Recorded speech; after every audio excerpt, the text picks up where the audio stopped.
for those of you who are listening, this is the Why Grow Global Monday Mastermind, and it's at whygrowglobal.com. You can find recorded videos in our Mastermind website. You can also see what's coming up next in there as well. And we're excited to be talking about our legacy agents, the ones that have been here a long time, have lots of experience, been through lots of different markets, to talk about how to create a long-term real estate career.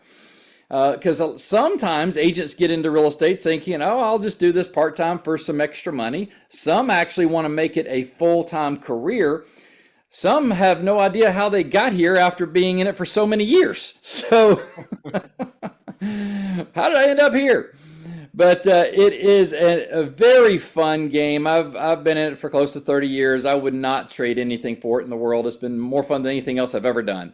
And I know the agents that we have here today on our mastermind is going to talk about their experience as well. And we've got some amazing speakers today. We're going to be talking with Mary Ellen Small, Tony Wiliams, Laura Komperda, and Stephanie Gilezan about their experiences. And before we actually got on this call, we were talking about the years that we all have in it. When we got licensed, turns out Stephanie's the youngest one here. Thought it. I tell you, right? But man, it's been a fun journey. So let's dive into this, and we're going to start one by one. Talk a little bit about how long you've been in the real estate business, and then talk about a nugget that has, and I've got some talking points we're going to go through later, but talk about what's been a key reason your business has sustained all these years, has grown in the real estate business for this many years. So let's start out with the oldest person in the group, Tony Wiliams, who's been around. How long have you been in real estate, Tony? Oh, a long time. I'm not allowed to joke. Yeah, That's right. No, I've been in it 46 years this year. Good grief. Yeah. I was just a baby. No, I picked up my license 6 months out of college, and I absolutely love it. So I spent 6 years with Century 21. My dad had a brokerage, and then started doing some development work and working to build a team inside of development. And had 6 on my team. We sold 215 houses in 2 years with those 6, with 12 builders. And I took that. I was starting to get recruited by Remax, and didn't want to leave my dad, to tell you the truth. And that was in 1985. I was licensed in 1979. And 1985, they started talking to us, and Dad said, wow, if you can do that 100% thing, you ought to just go do it. Says it won't work, but go ahead and do it. So I started talking to them, and the issue that I had at the time was in the county, in Cobb County, just outside of Atlanta.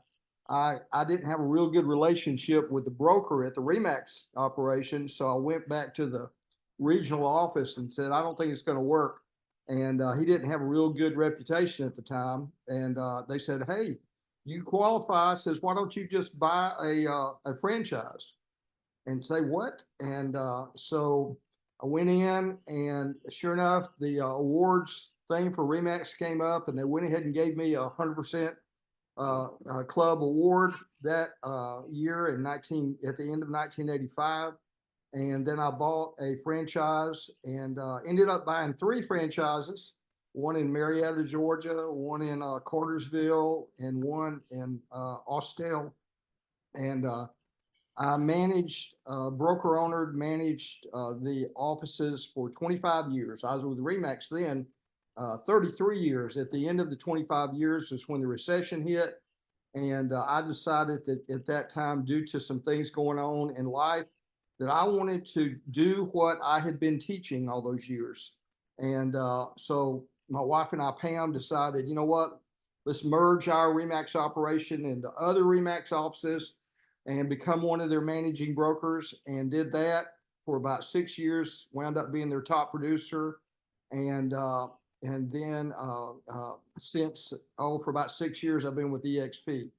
But love doing what we do. Somebody asked me this past weekend, you're really not taking care of your marketing when someone walks up and says, "Are you still in real estate? Are you still selling houses?" And that tells me that something's wrong with the way my social media is going. But Uh-huh. either they can't believe it, or they just don't see me out there somewhere. But Pam and I are still, we're still, closing 30, 35 deals a year, just us. And then we're real proud of our daughter and her husband. They do about 60 deals a year, and they're our main competition. And we Your really, own family. I yeah, love our it. own family. I go into a restaurant where we live. We live in Ackworth, Georgia. I go in a restaurant. I don't know anybody because we just moved over to that side of town. But then they'll walk in and you think the mayor just showed up. They're high-fiving everybody in the restaurant. Of course, they get all the business. But Yeah. we love what we do, been doing a long time, and we'll talk about some of the things that have kept us in the business as we go through this today. Sounds good. So, Laura, give us a little bit about your background experience. Well, I got licensed when Tony bought his Remax office in 1985. So January will start my 40th year. And I say it, I think, is that even possible? That I've been in real estate 40 years. How are you in real estate for 40 years? But I am. And for me, I wanted to be a mom, and I wanted to have a career, and I wanted to have it all. So staying in real estate has allowed me to do that. And that's been my motivation, really. My kids never saw a daycare center. I volunteered. I still continue to volunteer at different places. And I've just persevered, really. We all went through the bad years, the dark days, as we call them, 2008, which I got divorced that year also. So that was a little bit of a challenge. But just putting one foot in front of the other and just keep going, is all I've done. And that's what I tell people to do. I mean, where can you have a consistent 6-figure a year income and work from home? Sometimes I'm in my pajamas, making calls or whatever. And I'm home with my family and I don't miss anything. Where can you do that and make the kind of money that we make? Yes, there's a lot of struggles with it. You definitely sacrifice a lot. You work all the time, 24/7. It's kind of a 24/7 job. You really have to structure your life so that it doesn't consume you. But you just have to keep going. And that's all I've done. I've worked at a number of different brokerages and have seen the ups and the downs and the ebbs and the flows. And I just keep going. So that's about my only secret to tell there is don't give up. Perfect. So, Mary Ellen, tell us about your background. Turn your speaker on, your microphone on.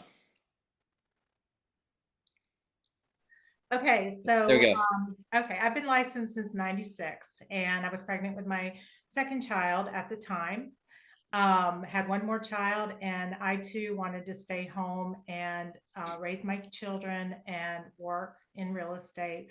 I used to work in environmental health. I would go to door, working permitting septic tanks, pools, things like that.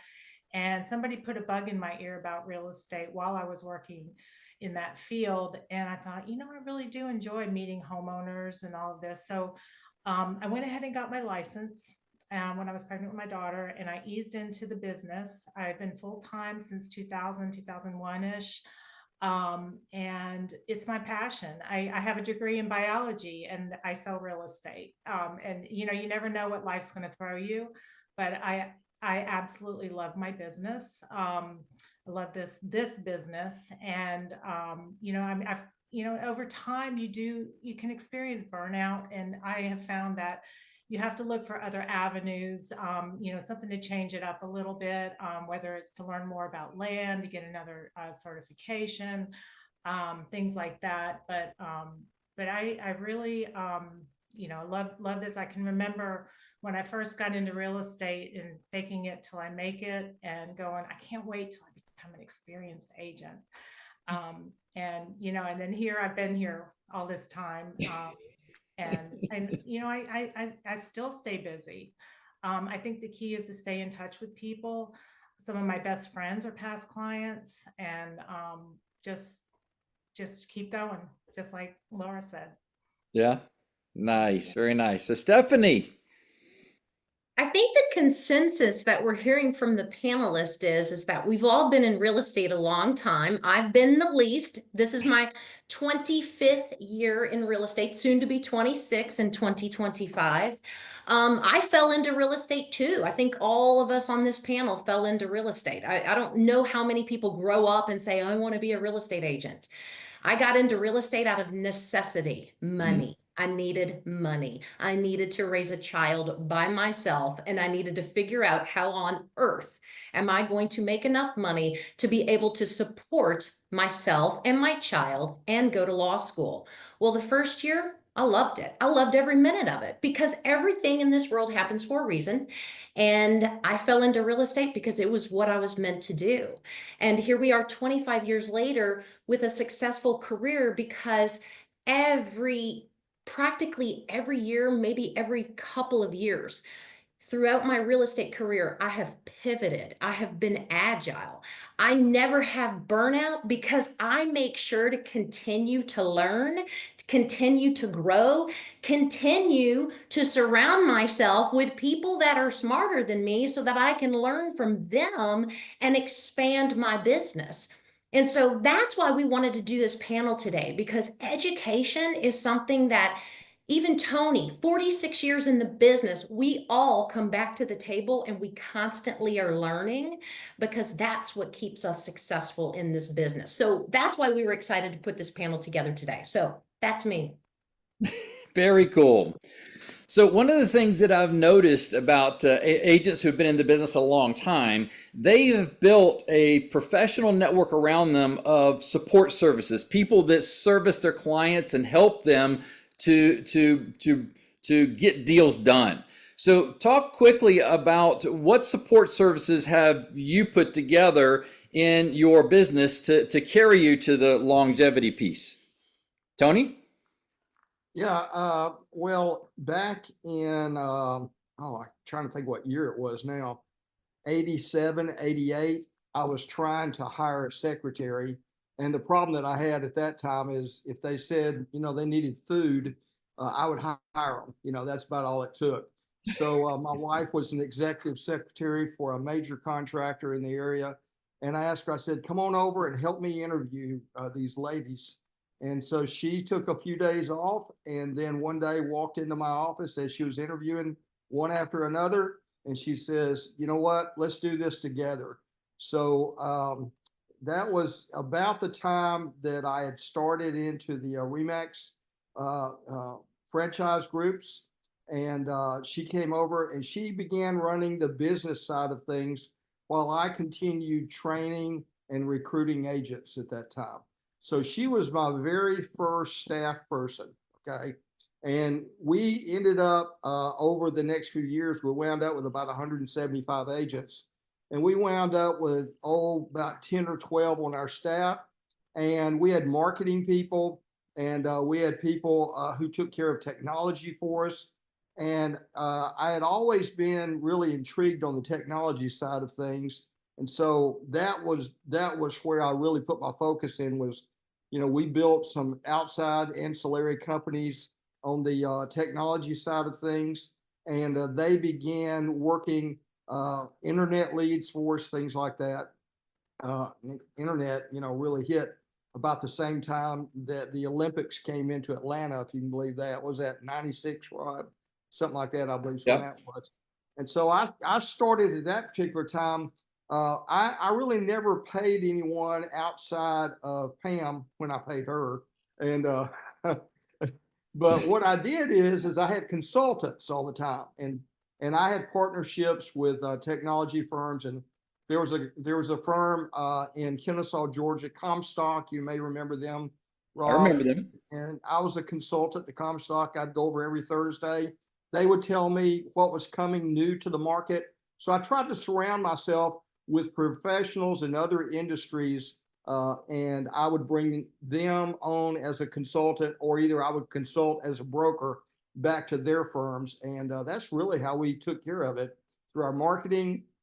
Pam took care of all the accounting. We had accountants on staff as well. And we did things through, we had attorneys on site to close our transactions. Georgia is more of an attorney state instead of a title state.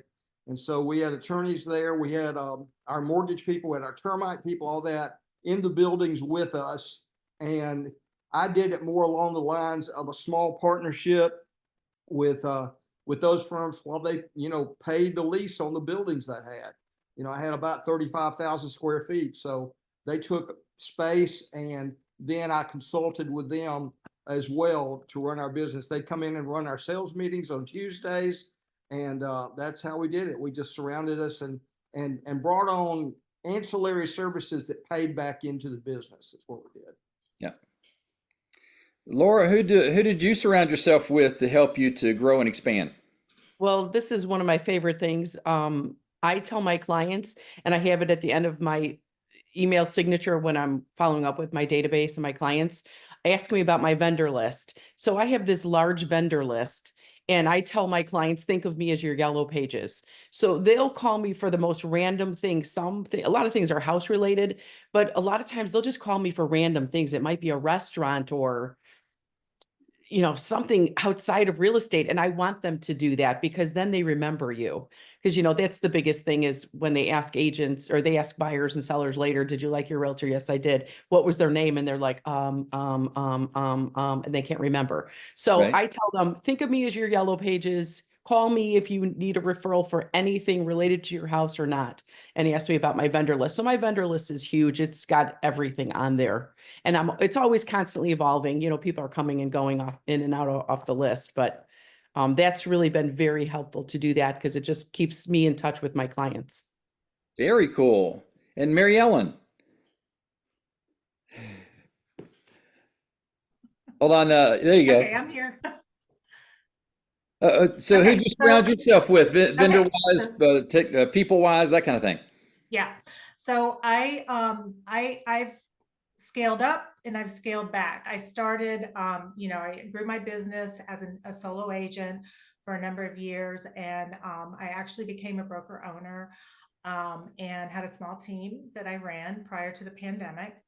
And we were rolling along. Pandemic happened. People just didn't seem, for some reason, as interested in continuing with growing their businesses and they didn't come to meetings and that sort of thing, and that was all kind of pandemic related. And we did Zoom calls and so forth. But in 22, I think I decided to come over to EXP, and I ended up coming over alone, and I've been working as a solo agent since then. I do all of my own transactions. I don't have a transaction coordinator. I do everything myself. A lot of it's in my head, but I do use, SkySlope, obviously. But back when I had my business, I had lead generating websites, and we did take on referrals from actual referral companies. And that was kind of how I fed a lot of leads to my buyer agents and that sort of thing. Nice. But do you have key mortgage people, title people, insurance people and stuff that you refer out and stuff, right? Yes, absolutely. Yeah. How important are those relationships? I'm sorry? How important are those relationships? They're very important. I mean, you can get referrals from them as well from time to time. But also, they take good care of your clients. When you refer a client over to one of your top people, they know that they need to do a good job to get more business. So. Exactly. So Stephanie. Yes, sir. Who do you surround yourself with? Who's helped you to grow this? Well, I think going back to, very early on in my career when I started, when I had money, when I started making money and I had money, I looked at what was I weak in, right? So fulfill what you are weak in, because then you get extremely strong. So Right. I was never a detail-oriented person. Well, in real estate, We really need to be detail oriented, right? But that's the piece of it that I hated the most. So like Tony, I hired an assistant. I hired somebody that could help me with that paperwork, but also too, like so many, and I think the whole panelist has talked about this, your toolbox is just as important as you. And the people in that toolbox are these vendors that can make you look even better than who you are. And that's the rules, you put out those rules. But still to this day, I have clients that do not make a decision without calling me first. And that's when you are in their mind, because as soon as you fall out of sight, you are out of mind and somebody else is doing their deal, right? That's And so right. that's what you want to build. You want to build dependency from your client the moment you leave the closing table. And how do you build dependency? And that's the goal.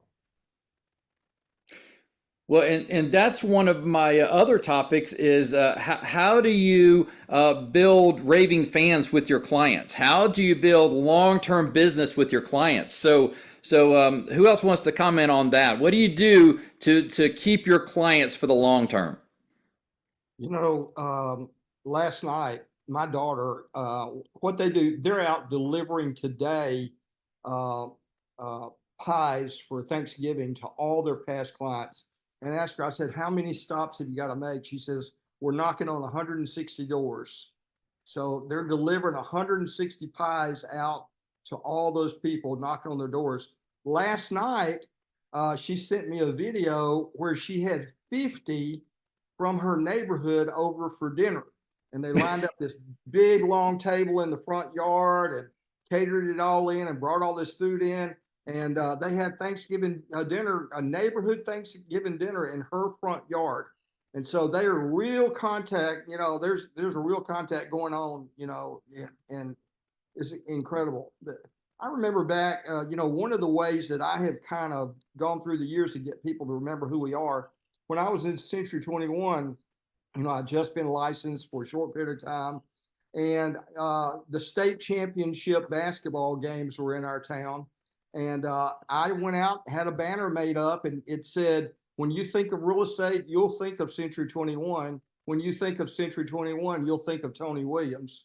So that happened back in those days. And that was when Century 21 was pretty new. And then that merged over to Remax, the same thing. We dealt, with the balloon that we were working with, same type of advertising, going to where crowds were, those types of things. So, and then when the recession hit in 2009, so somewhere along there, and we decided to go strong into sales ourselves.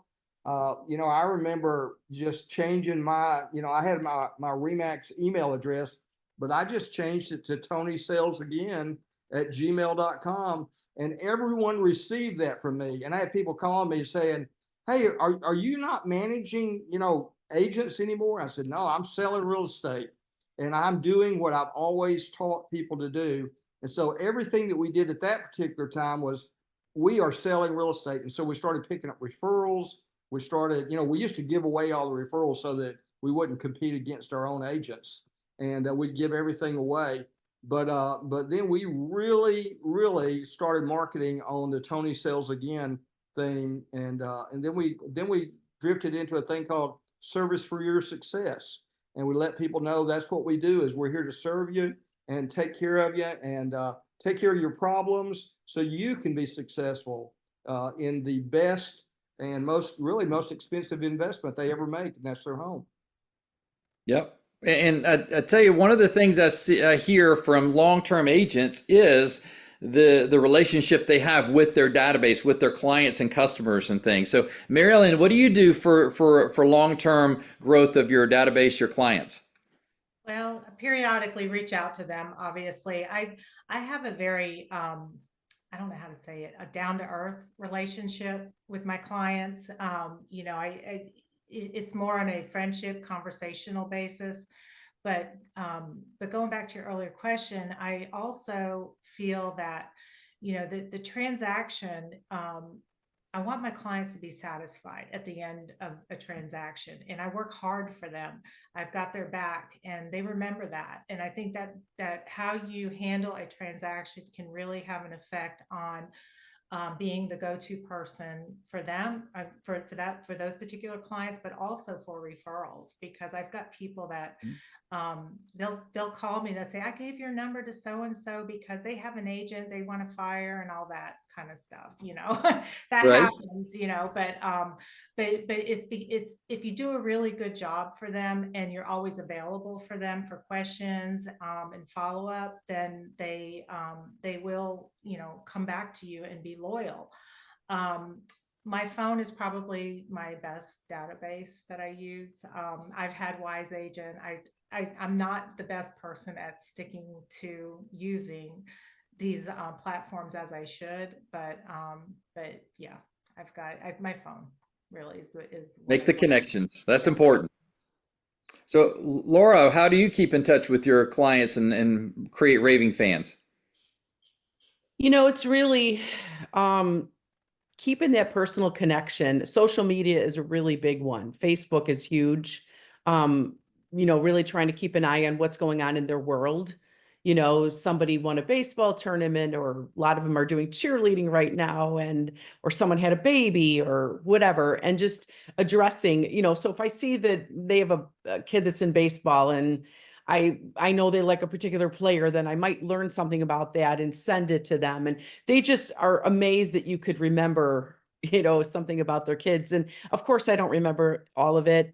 Truthfully, I am on social media, watching and keeping an eye on what's going on. That's been a huge one. There's plenty of things you can do where you're spending money, but not everyone has the money to spend. So yes, I've had events and parties and Santa visits and pies and all of that. And all of that's great. And if you can do it, that's great. Popeyes is a huge one. Just dropping off some little tiny item of value with your card and a reminder. And it doesn't even have to spend a lot of money. But if you don't have the money to spend, and a lot of people don't, especially this time of the year, everyone's, it's business is slowed down for a lot of agents. And there's Christmas coming up and they're going to spend all their money on their family. So just really, like Mary Ellen said, keeping in touch with them, making the phone calls, just letting them know you thought about them, wishing them happy holidays, and, really just trying to think personally about them. I do try to keep better notes now too. That's been something I've learned through the years, is I will put notes in what are their kids' names and what are their ages when I sell them the property. So now I know if it's 10 years later, okay, I've got to add 10 years onto that child's age. But I really try to keep better notes now for myself of their interests. And so when I go back into my database, I use KV Core. I'll look at my notes and what was the last conversation and what are their interests, and then I will address those. So it just feels very personal to them. So I think just kind of doing the best you can. I have to admit, I don't do this with all of my clients. I don't talk to all of my past clients that closely. Some seem to evolve more than others, but do your best. Keeping in touch with as many as you can personally. Gotcha. Hey, Rob, Yeah. one of the things we did yesterday, this is an example. If you'll keep your conversation, you don't really have to tell people what you do, but you can do it in a conversation. So yesterday, I taught about 120 adults, okay? And they asked me to speak on, why are we thankful? And I spoke on Psalms 103 that talks about benefits. And I told them, I said, through the years, I've sat down with people that I've recruited. I've sat through people with people that I've interviewed, and I'll say, let me tell you about our benefits. And I use that as an example.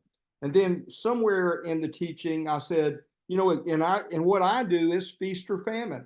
I'm on 100% commissions. Well, somewhere along the line, someone's going to ask, what does he do?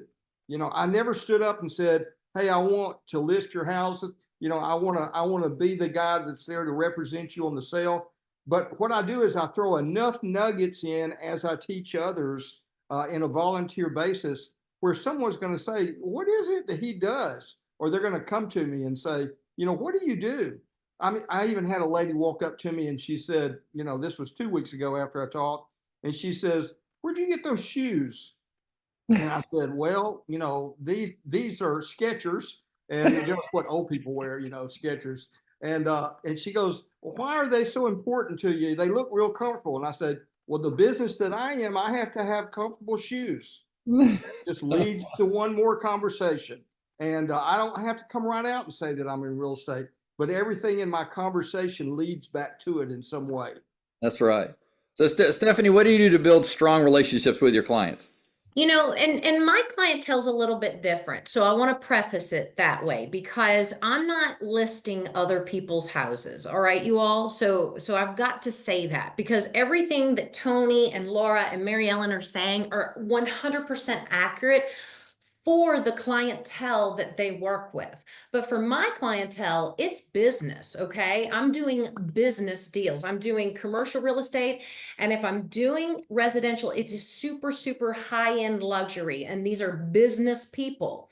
And so consistent communication every single Monday, my entire database, which is well over 43,000, receives communication from me. And it's in the form of what Gilezan Global Team has going on. It's all of our listings across 42 states. It's all of our listings across multiple countries. It is showing them that we are in full-blown operation and we can handle anything that they have or their friends have or whoever they know has. And because we send that, we get so many responses because they're just like, wow. And so I keep a raving fan. I'm not, yes, they're raving fans, but I keep the wow factor going. That's what I do. I keep the wow factor going. And so, you know, when we don't do that, then that you can tell it drops off. So when we're consistently doing that, we're getting consistent listings, we're getting consistent business. People are consistently going, damn, you know, I mean, it's just that wow factor. Yeah, that That's top of what we mind do. awareness. That's what we do. That's perfect. So I know as you're growing a real estate business, the industry changes constantly. What are some of the things you guys have done throughout the years to educate yourself, to adapt yourself to changing markets, to diversify yourself, learn new skills? What are some of the things y'all have done throughout the years? Well, you know, we were talking a little bit about this before we went live, but I still go to continuing ed. I was licensed in December of '79. My dad came to me and said, hey, you know, if you'll get this out of the way during '79, you'll be grandfathered in on continuing ed. And man, I hit the books and passed that course, got my state license in December '79. But I still go to continuing ed all the time. Now, I may leave a little early and the trainer says, hey, you can't leave, you won't get your credits. I said, no, I don't need the credits. But I'll tell you what I do is I stay up to date. And through the years, you know, I mentioned the thing about technology. I always volunteered to teach. And I volunteered on the broker level. I volunteered on the realtor level. And I've always done that. Now, what happens when you volunteer to teach is you stay up to date. Because you can't teach old things. You can't take old tricks to all these new dogs, you might say. But the thing that you have to do is you have to stay up to date. And when you prepare to teach others, you're going to learn it. Right now, I am real involved in you know, my business, my Google business page, and my local listing, you know, ads and things like that. I'm looking at that. I'm real involved in AI. Now, I could just sit back and cruise, you know, because we have enough income coming in from our investments and everything and what we do in our real estate career where I could cruise. But the thing is, if you want to stay up to date, volunteer to teach others and then bring you a core group around. We have a thing called Agents Helping Agents. And we don't invite brokers. We invite agents everywhere. And we just get in there, and Rob's been one of our speakers there before. And we just get together as agents and talk about what's going on today. And if we talk about what's going on today, we're going to keep up with what's going on. That's right. So Laura, what have you done to help stay ahead of the game in real estate as it's changed throughout the years? Well, that's called pivot. Because as the market changes, you have to change with it, and you have to keep an eye on it. You have to change ahead of it. That's what I always say is it was a year ago, April, I believe it was, when I said, uh-oh, we're shifting, let's shift ahead. So I try to stay ahead of the market. So keeping an eye on what's happening around the country too. We're the Midwest, so we're always the last one to really shift. I watch what's happening on the coast because they start to shift first. I watch the car market because they're ahead of us for whatever reason. I've noticed that. So I keep an eye on that, and then I make the shift. I mentioned 2008, the dark years. My income was down 70%. So we were back then, a lot of people were dropping like flies out of the business like crazy. And I stayed in my house with my kids, didn't get a second job. And the way I pivoted then was there was a ton of foreclosures and short sales. And I'm like, everybody's making money at rehab. So I partnered with my two brothers and we were doing rehabs to make extra money. So you have to look at what is happening in the market ahead and just move with it. I'm constantly learning. I'm like Tony, I teach a lot. I do love to teach. I love helping agents. When you teach, you learn so much better yourself because you have to know that topic and you have to walk the talk. So I think helping other agents is a great thing for everyone to do to help their own business. You're helping other people and you're always helping yourself. So you definitely have to constantly be learning it and staying on top of things like ChatGPT. Why fight it? Don't fight AI right now. Jump in. We're never going to be replaced, as they say, by AI, but you will be replaced by the agent who really brings AI into their business and really helps to utilize it for your future. So that's a pivot right now. Mary Ellen, Yes. what did you do to adapt and change as the market did throughout the years? Yeah. If you want to survive in this business, you definitely have to shift with it.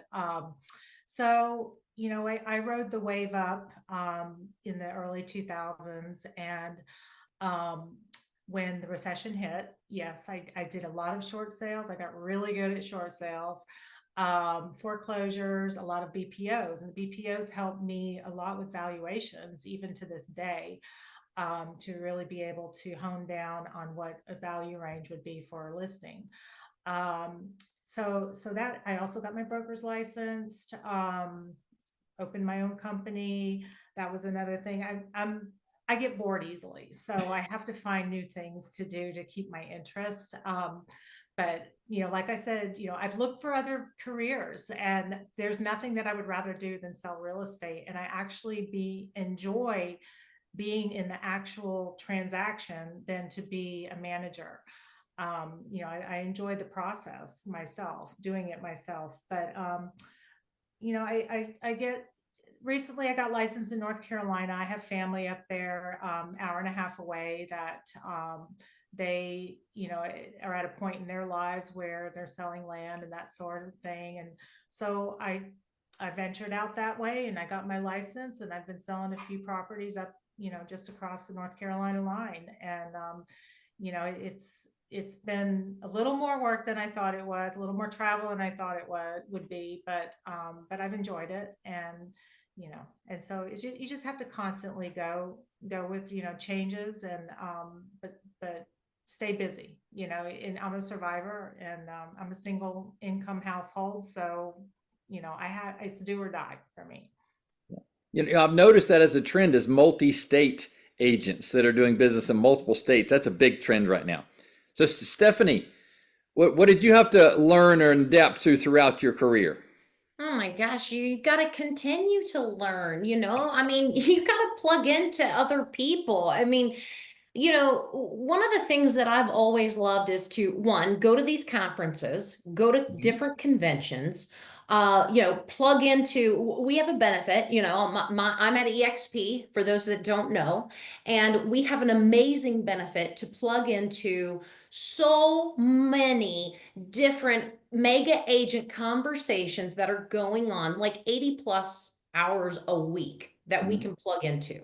I mean, these are people that are doing business that just blows my mind. Like when somebody says they sold 800 homes last year, I'm like, what? 800 homes? Like, look, guys, I don't want to sell 800 homes, but I want to sit in on that because I want to know what it takes to do that level of business. Because here's what you've got to think about. It's not about the number of 800. It's about the marketing. It's about the execution. It's about the systems and the processes. Because if I can learn something from his team and the way his office is running, then I can apply that into mine. And that's what you have to look at. And so for those people, and look, I meet them all the time and I tell them to their face or through Zoom, they're full of it, because there is no way in the world you will ever know everything about real estate, because it changes too often. I mean, you heard Tony, he's been in it 46 years. Next year, or next week, he will learn something else. Won't you, Tony? You will. Yes, I will. Yeah. I mean, it's constant. It's completely constant, and be open-minded to it. And that's my favorite part about this business, because I mean, if you get bored in real estate, you're sitting on your butt doing nothing. Mhm. Yeah. You know, I love coming to this every Monday because I learn something new every week. Yeah. And when I'm not able to be on this call, I'm jumping on their recorded stuff because there's great content here. Yep. And I love jumping on here every Monday. Well, that leads me to my next topic is time management. How do you manage your time? I've noticed that as agents develop their career, they have to juggle time very well. So let's talk about how you juggle your day, how you manage time throughout your career. Tony? Yeah, I pretty much stay 3 to 4 days ahead. And really what I do is I keep that calendar right, next to me all the time. My day changes all the time. I wish I could tell you that I time blocked. I don't know what it is, but my lifestyle just doesn't allow it. And now if I get to a point where I'm not growing my business, or I'm not, staying where I should be, I'm going to make some sort of a change real quick in my schedule. One of the things I was telling somebody about yesterday is, before that election, everybody said, how's the business going? I think everything's waiting on the election.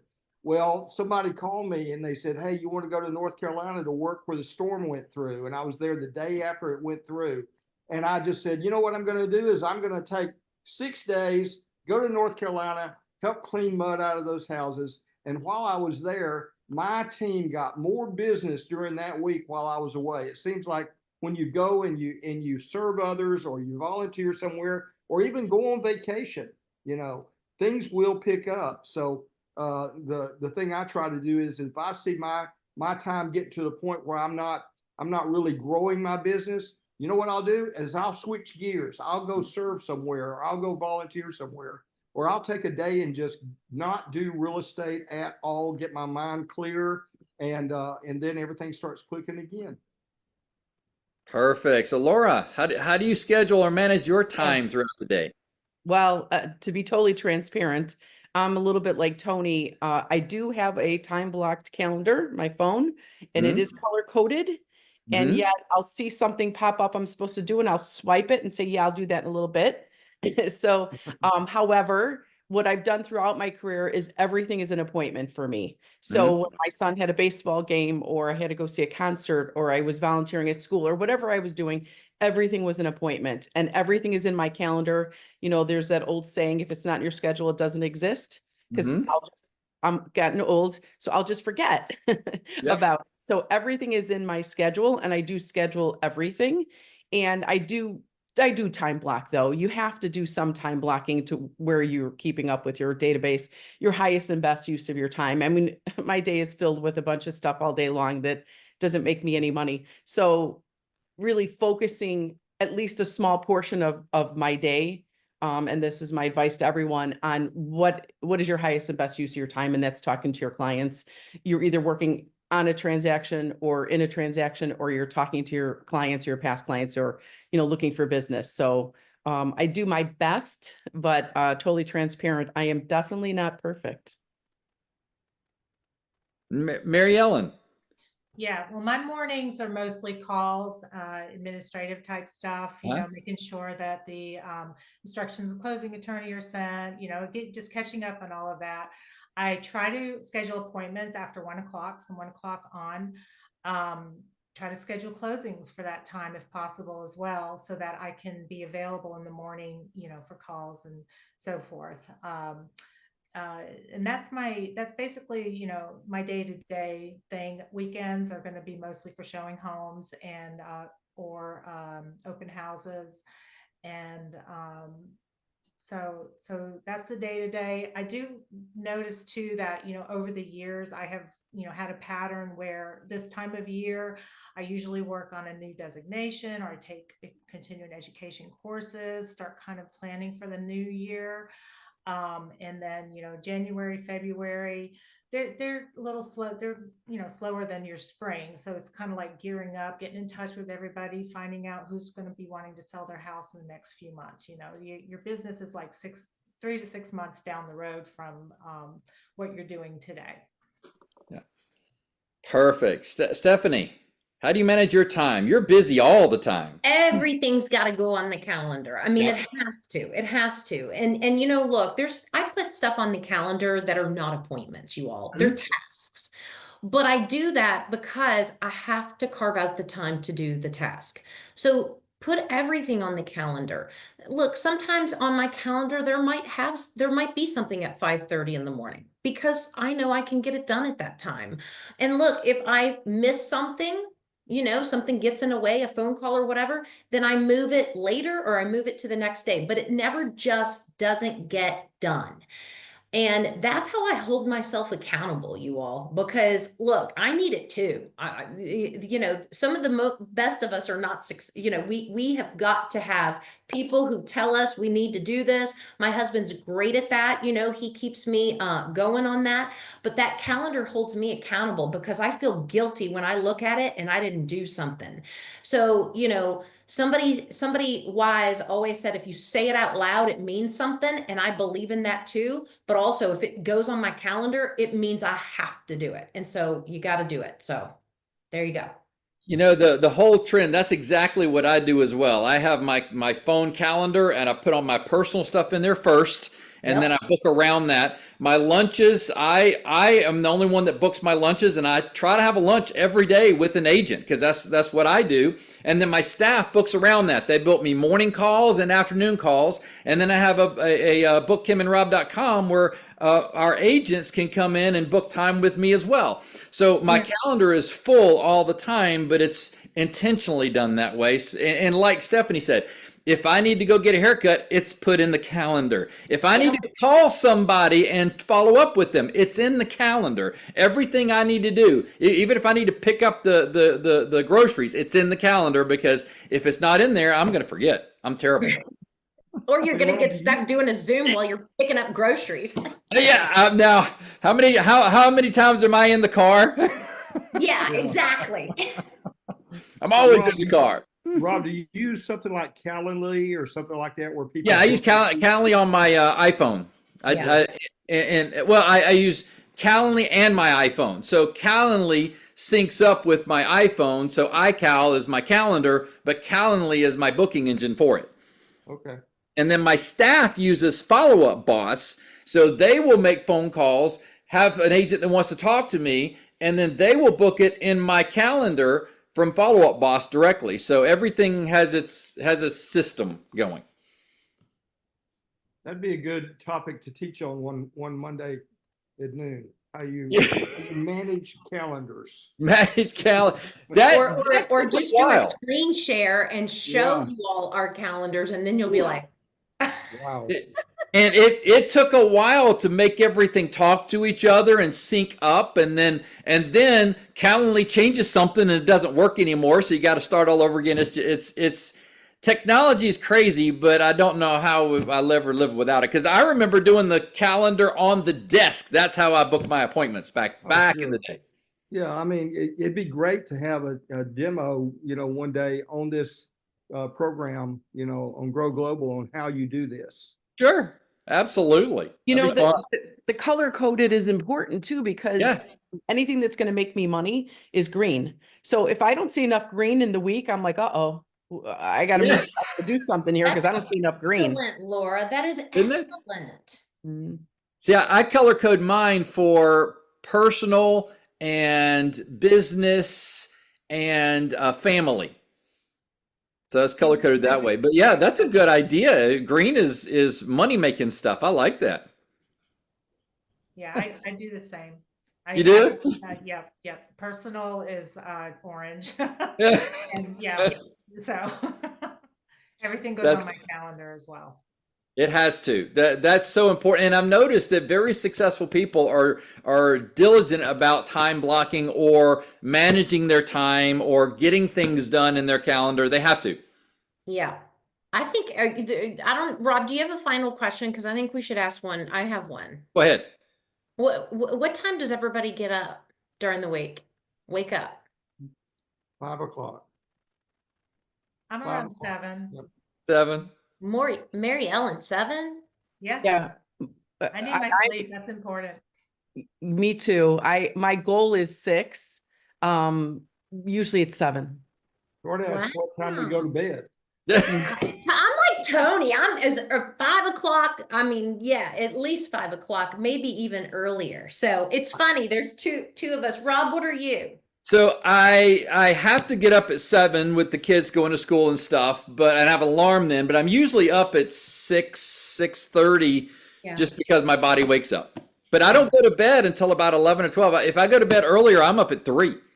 I am a morning person. I am not a night person. Yeah, I try to get everything done that doesn't involve interacting with people, before 7:30. If I'm doing technology adjustments, whatever it may be, I try to get it all done, and then I've got my day. Half my day is over at 10. No, I'm just Well, and I remember back when I used to own Remax offices, I got more done. I'd be in the office at 7 a.m. and I got more done before the staff got in at 9 than the rest of the day, because the rest of the day I'm just fielding calls from the agents. Well, that's what I do. I get up early because I research, you all, just like we're educating ourselves on real estate and continuing to learn. I watch, read, and am glued to what is going on in the economy, Yep. what is going on in the news, what is happening locally, developments, expansion, all that stuff that pertains to the market and especially things that surround us and our market that we're working in. That's what I do in the morning. And so I find that that's very important, because another way that I create raving fans is at any point in time, my clients know, call Stephanie, she'll know. That is a line that people say all the time. Call Stephanie, she'll know. Yep. All of my clients say that. And still to this day, I had a guy call me. I haven't even done a deal with him for 8 years, and he goes, "Hey, Stephanie, I'm calling you about this because everybody said you would know." I hadn't done a deal with him in 8 years, but he still called me. So that's why, doing that research, and that's what I do early in the morning when nobody bugs me. Yep, that's the best time to do it, is that morning time. Yep. Does anybody have a question for our panelists right quick? We're ending. We got a few more minutes, but if you have a question, raise your hand. Somebody Christine asked a has a question. question. Okay. How many hours each of you work per week? Right? That's a good question. Yeah, 20 to 30. I would say my weeks vary. It depends how busy, the market is really, but I would say a good 40. Mm-hmm. Yeah, it could be Or- more. I don't work as many hours as I used to. I used to drive myself nuts and have headaches from the stress. And I've learned to put my phone on silent when I go to bed, and it comes off silent at 7. And so, I just, I would say in the spring market, when I'm really rolling, probably April through the end of July, I would say I would put in a good 40 hours. Right now, it's mostly going to be, like I said, catching up on education and other things like that. I'm not working quite so much. One of the things that an agent will come to me from time to time and say, "I'm thinking about getting my broker's license." And I said, "Well, first of all, if you want to be broke, go get your broker's license, because you can do so much more as an agent." And honestly, during those years where I tried to be a broker behind a desk, the only reason that I stayed behind that desk is in case an agent showed up for 15 minutes during the day I had to be there. And, you know, I absolutely love what I do now. I'm sitting here looking over the lake right now, and we're having a great week of Thanksgiving with our family. And honestly, you being an agent is where you want to stay, because you can really control, you know, your hours and the time you put into it. And it's just a matter of what you want to do with your career. Perfect. Any other last questions before we wrap up? Awesome. One last thought, if you have to do Okay. it all over again, what would you guys have done differently in your career path? The only thing I would have really done differently was diversify and buy more real estate along the way. I've sold a lot of real estate to investors, and really I should have been the investor more often. Yeah, took a little while to work up to that. I'd say that same thing, Tony. You know, because we get nervous, or we don't want to become competitors of our clients. You know, we have that fear as well too. But I think, you know, going along that, you know, if look, don't worry so much about how many deals you do.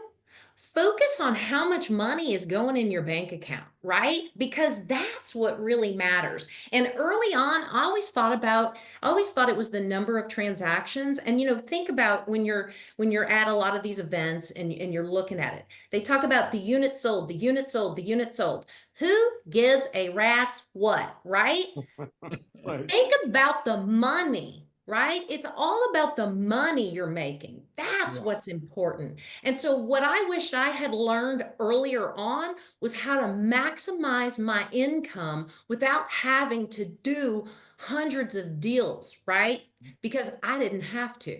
I make way more money today doing hardly any deals versus what I used to do when I was younger. I killed myself when I was younger. Yeah. Hey, I think DC had a question. Hey, good morning. Hey, this is awesome, folks. Every one of you guys has just put some super big nuggets in here. But I have a question for Stephanie. When your database is so humongous, and you say you reach out to them every Monday, how are you reaching out to them, and what form of E- um A info are newsletter. you? It's a digital newsletter, so it's via email. Okay, got it. Yeah. Great. Well, thanks. You guys were awesome this morning. Thanks. Hey, Hey, I thanks, hope there. Hey. everybody has a wonderful Thanksgiving. Yeah, happy Thanksgiving, guys. This is a Question. great call. Thanksgiving. I have a question for Stephanie. Yes. Stephanie, do you use Constant Contact for that email? MailChimp. MailChimp? Oh, Yeah. great. Very Thank you. similar. Yep. Thank you. Awesome, guys. Well, y'all have a great Thanksgiving weekend. Hey, next Monday, we're having holiday tips and tricks. So what do agents use during the Christmas and New Year's holidays to get their clients engaged and launch their next year's business? So we'll see you next Monday. And if you want to see this recording, go to ygrowglobal.com, and by tomorrow you'll have this recording there. So thanks, guys. Great Monday Mastermind. Y'all have a great Thanksgiving. Happy Thanksgiving, everybody. Thanksgiving. Great job, panel. Great job, Tony, Stephanie, Laura. And Thanks, Marianne. guys. Awesome job. Yeah, great job always. Thank you.